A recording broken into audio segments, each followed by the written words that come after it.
नमस्कार दोस्तों, मैं विवेक शुक्ला स्वागत करता हूं आपका अपने इस चैनल में। आज हम लोग इस वीडियो में देखने वाले हैं इंटरपोल के बारे में। क्या है इंटरपोल और क्यों चर्चा में है इंटरपोल, इन दो मुख्य विषय वस्तु पर हम लोग चर्चा करेंगे। देखिए, अभी हाल ही में इंटरपोल बहुत चर्चा में रहा है। क्यों चर्चा में रहा है, इस विषय पर अभी हम लोग इस वीडियो में आगे बात करने वाले हैं। तो आइए सबसे पहले हम लोग जानते हैं क्या है इंटरपोल।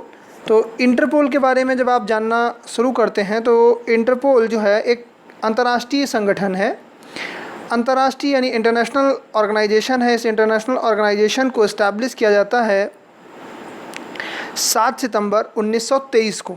आपको इस्टेब्लिशमेंट की डेट याद रखनी है, आपको इस्टेब्लिशमेंट की डेट बिल्कुल नहीं भूलनी है, क्योंकि हो सकता है कि आप आने वाले एग्जाम्स में आपसे पूछ दे कि इंटरपोल को कब इस्टेब्लिश किया गया था।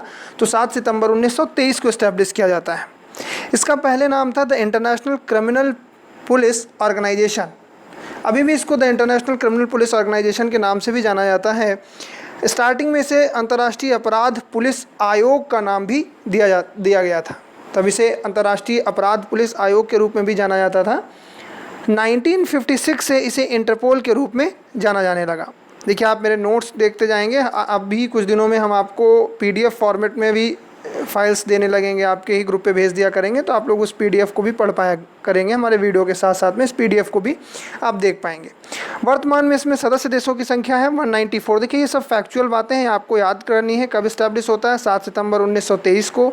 इसका जो पूरा नाम है वो इंटरनेशनल क्रिमिनल पुलिस ऑर्गेनाइजेशन है। पहले से अंतर्राष्ट्रीय अपराध पुलिस आयोग के नाम से जानते थे।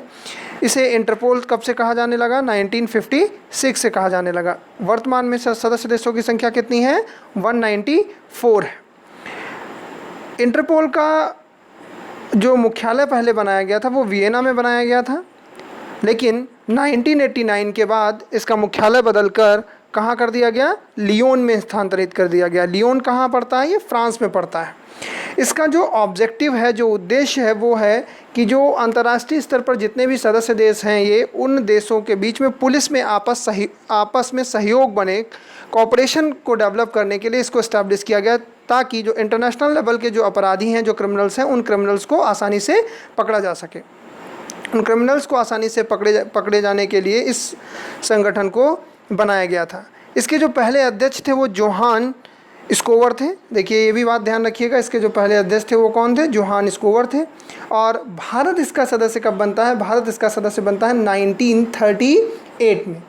अब देखिए, अभी हाल ही में जो इंटरपोल चर्चा में आया था, वो चर्चा में आने का कारण इंटरपोल का जो नोटिस जारी करने का जो शक्ति है, उस वजह से इंटरपोल जो है वो चर्चा में आता है।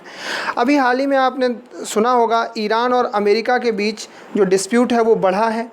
अमेरिका ने ईरान के जो सेना के कमांडर थे, उन कासिम सुलेमानी, जनरल कासिम सुलेमानी साहब, उनको अपने एक अभियान में मार दिया, जिस वजह से ईरान और अमेरिका के बीच अंतर्राष्ट्रीय स्तर पर एक तनाव की स्थिति पैदा हुई। ईरान की ही एक कोर्ट ने हाल ही में एक ऑर्डर जारी किया, एक आदेश जारी किया, जिस आदेश में अमेरिका के राष्ट्रपति को गिरफ्तार करने का आदेश दिया है। उसी आदेश को इम्प्लीमेंट करने के लिए ईरान सरकार ने इंटरपोल से कहा है कि वह नोटिस जारी करे। अब नोटिस जारी करने के लिए इंटरपोल क्या करता है, कितने तरीके की नोटिस होती हैं, ये देख लीजिए आप। इसको मैंने स्लाइड में मेंशन कर रखा है। देखिए, इंटरपोल जो नोटिस जारी करता है वो एक रेड कॉर्नर नोटिस होता है, येलो कॉर्नर नोटिस होता है, red corner notice, yellow corner notice, black corner notice, green corner notice, orange notice, purple और ब्लू कॉर्नर नोटिस। इतने तरीके की नोटिस होती हैं किसकी? इंटरपोल की। रेड कॉर्नर नोटिस में क्या होता है? इसमें जो है वो संदिग्धों को ट्रैक किया जाता है और उनको गिरफ्तार करने के लिए जो सुरक्षा एजेंसीज़ होती हैं, जो अलग अलग देशों की, उनको कहा जाता है किसके द्वारा? इंटरपोल के द्वारा। येलो कॉर्नर नोटिस जो है वो नाबालिग यानी जो छोटे बच्चे होते हैं उनसे संबंधित है, उनकी पहचान करना और उनकी सहायता करना, उसके संबंध में होता है। ब्लैक कॉर्नर नोटिस जो है वो जो आपके अज्ञात सब होते हैं उनसे संबंधित है। ग्रीन कॉर्नर नोटिस जो है वो ऐसे किसी व्यक्ति आपराधिक गतिविधियों के बारे में चेतावनी जारी करना जिससे सार्वजनिक सुरक्षा के लिए संभावित खतरा हो। तो इस तरीके की अलग अलग नोटिस हैं। अभी जो ईरान और अमेरिका के बीच जो संबंधों का तनाव बढ़ा है, उसमें मेजर जनरल कासिम सुलेमानी का अमेरिका सेना के द्वारा मारे जाना मारा जाना और फिर ईरान के द्वारा अमेरिका के राष्ट्रपति के खिलाफ वारंट को जारी किया जाना और इंटरपोल से कहना कि वह रेड कॉर्नर नोटिस जारी करे। यानी कौन सा नोटिस जारी करे? ये वाला नोटिस जारी करे। कौन सा? रेड कॉर्नर नोटिस, ये वाला नोटिस जारी करे। इसमें क्या है कि गिरफ्तार करने के लिए सुरक्षा एजेंसियों की को अनुमति देने के संबंध में है। ठीक है, तो रेड कॉर्नर नोटिस जारी करने के कारण ईरान सरकार ने इंटरपोल से रेड कॉर्नर नोटिस जारी करने की मांग की है।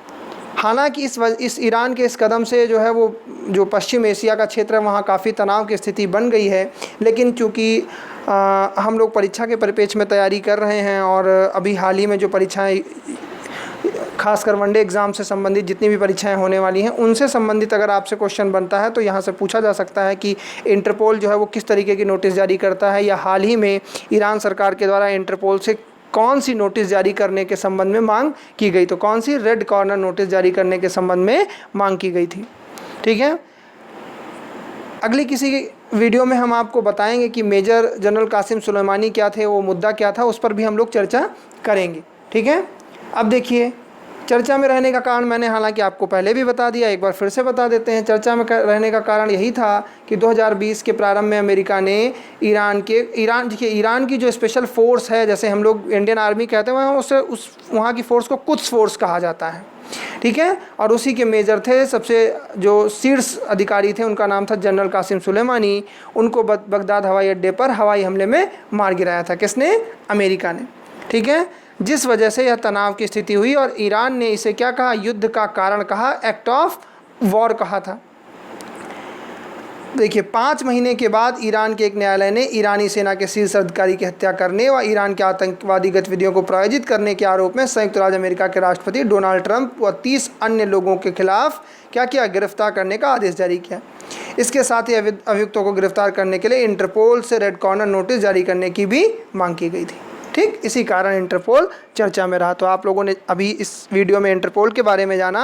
अगली किसी वीडियो में हम आपके साथ जो कासिम सुलेमानी का मुद्दा है ये भी डिस्कस करेंगे। अभी आपको समझ में आया हो, अच्छा लगा हो तो प्लीज़ लाइक और सब्सक्राइब करें हमारा चैनल। आगे हमारे साथ बने रहें, हम आपको और अलग अलग मुद्दों पर इस तरीके के वीडियोज़ देते रहेंगे। थैंक यू, नमस्कार।